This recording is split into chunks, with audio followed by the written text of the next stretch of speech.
Welcome to 10 Count. I'm C-Fall, and today I'm with Natalya. How are you doing today? I'm doing great. I am so excited to talk to you because lately you've been wearing the beret, representing your father. How does that? Where did that come from? It's something that I did to like pay a little tribute to my dad, and it was just fun. Well, you can't grow a giant beard like your father either, right? I'm working on it. Working on it. Is that some sort of science thing? No, I mean I love to pay homage to my dad, and that beret. When I walked out with that beret at Rumble, it was such a cool moment. I'm so blessed I was able to do that.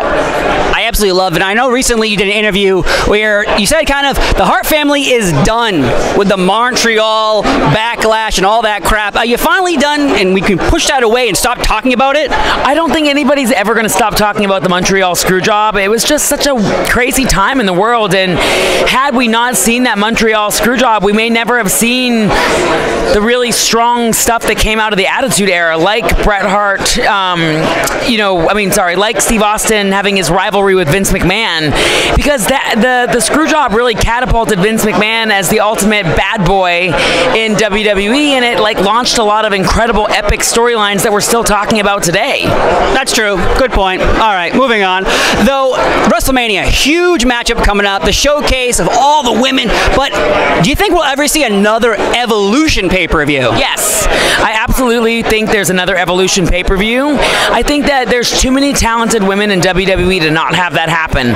I think about the women that I've got my eye on, like Tiffany Stratton, Sol Roca. I think about Indy Hartwell, Zoe Stark, Roxanne Perez. The list goes. Casey Catanzaro.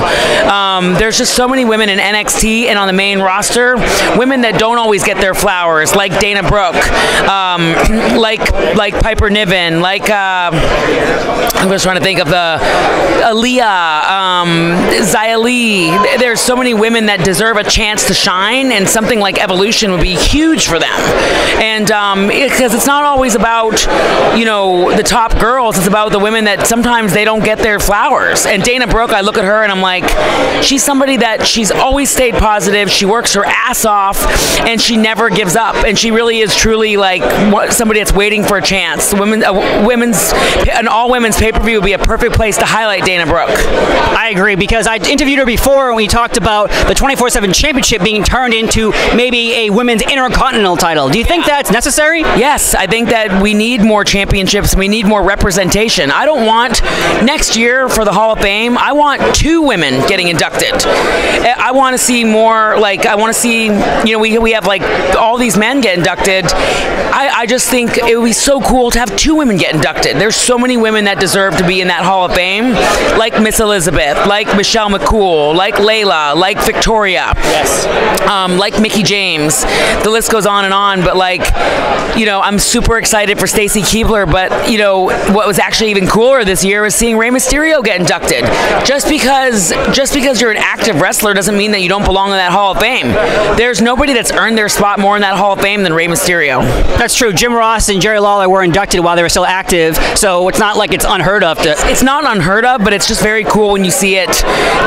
Rey is an active wrestler. JR was a commentator. Jerry Lawler was, Jerry still does wrestling in Memphis and stuff, but I just think it's so cool. And this year's Hall of Fame is going to be amazing. When I heard Tim White was being inducted for the Warrior Award, I mean, Tim is just somebody that's so beloved in WWE. It's just like well earned. Yeah, 100%. I want to hear more Andre the Giant stories, because I know he was the wrangler for Andre for years. Have you ever heard of an Andre story from Tim White?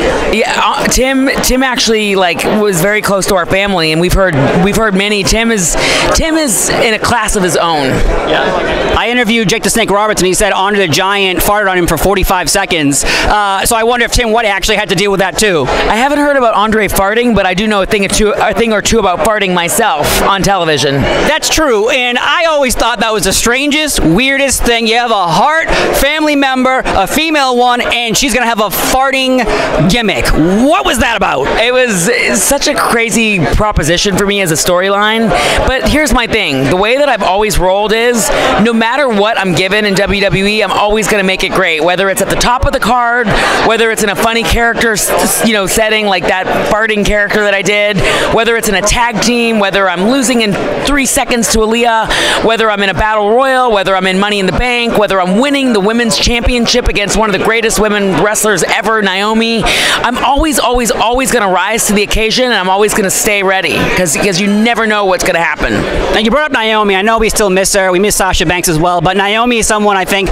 everyone's latching on to, hoping that she'll return someday. Is she going to return someday? I think so. I think that it would be so amazing to have Naomi come back to WWE. I think, I don't know the particulars of why they really left. It was something that, like, I'm close friends to both girls, but I never really asked them, and it's something we haven't really talked about. I feel like when they're ready to discuss it, they will, but I also feel like everybody has to go through their own journey. And, we all also have our own personal breaking points. And I'm not saying that those two, had breaking points, but I know even for myself that it's just, you have to do what feels right for you. And you have to take care of you, because if you don't take care of yourself and your mental health, nobody else is going to be able to do it the way that you can for yourself.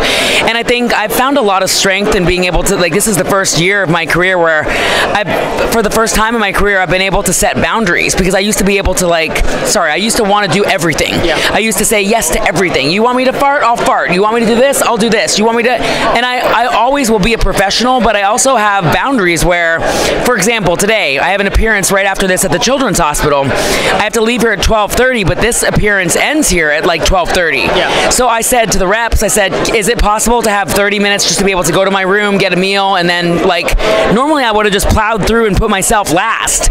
If we don't take care of our mental health and we don't take care of ourselves, we can't function to do anything for anyone else. So if Naomi needed a breather and she and Sasha needed breaks, if that's what they needed for themselves, to each their own. As long as whatever it is that you're doing makes you happy, that's what matters the most. 100%. Now, have you ever had a breaking point? You brought up the farting, we brought up other moments, but have you had that moment where you almost said, I'm done?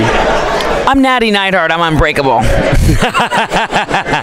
That's true. And that laugh is synonymous when you first showed up too, with Tyson Kidd and David Hart Smith, and I love that group fighting the Usos at the beginning of everything. How was that first coming in? Because obviously you've been around the WWE world for so long, but when you come into the world, now you're in the bubble. Yeah. Now you're in the system. I mean, I fought for everything I had. I fought tooth and nail to get in WWE. I fought tooth and nail to get out of developmental.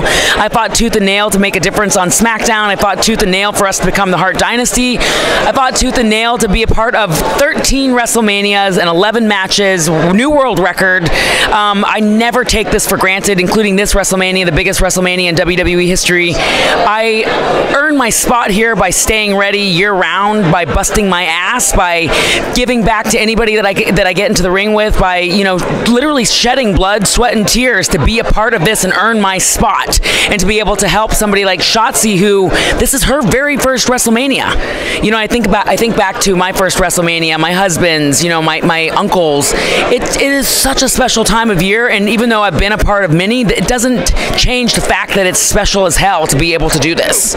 And I'm excited to continue to make history and to do it with amazing people like yourself. Are you going to be at WrestleMania? Of course. Yes. Yes. I will be there at the press conference. I'll be at the junket. I'll be at SmackDown. I'll be at Hall of Fame. I'm going to do it all because I am true and true WWE. I got a 1993 jacket on. My parents bought me when I was a kid. Still looks good. Lining's still there. One final question, though, because tag teams are kind of a wishy-washy thing in the WWE for women. It's suddenly we have some, suddenly we don't have some. Do we need more? We do, and we need consistent tag teams. When we had the Iconics, they were amazing. They were a solidified tag team. We need, when we looked at, for example, Sasha and Bayley, they were a solidified tag team. When you have these solid tag teams, it creates better storylines. It's when the opportunity presented itself for me to team with Shotzi, I was so excited. But I want to see more consistency as far as building the tag team, so we can have a really fun tag division with Ronda and Shayna, with myself and Shotzi, with Liv and Raquel, with Io and Dakota, with Candice and Mia. We have enough women to really make some great teams. Yeah, I agree, because you need matching outfits, we need similar names, we need finishers, entrance music, and all that good stuff. I just want to say thank you so much for being here again on 10 Count. I've been Steve Fall, and of course, Natty! Thank you so much. I really appreciate it. And have fun at WrestleMania, guys. Thank you so much. You're so welcome. I appreciate it. You're so welcome.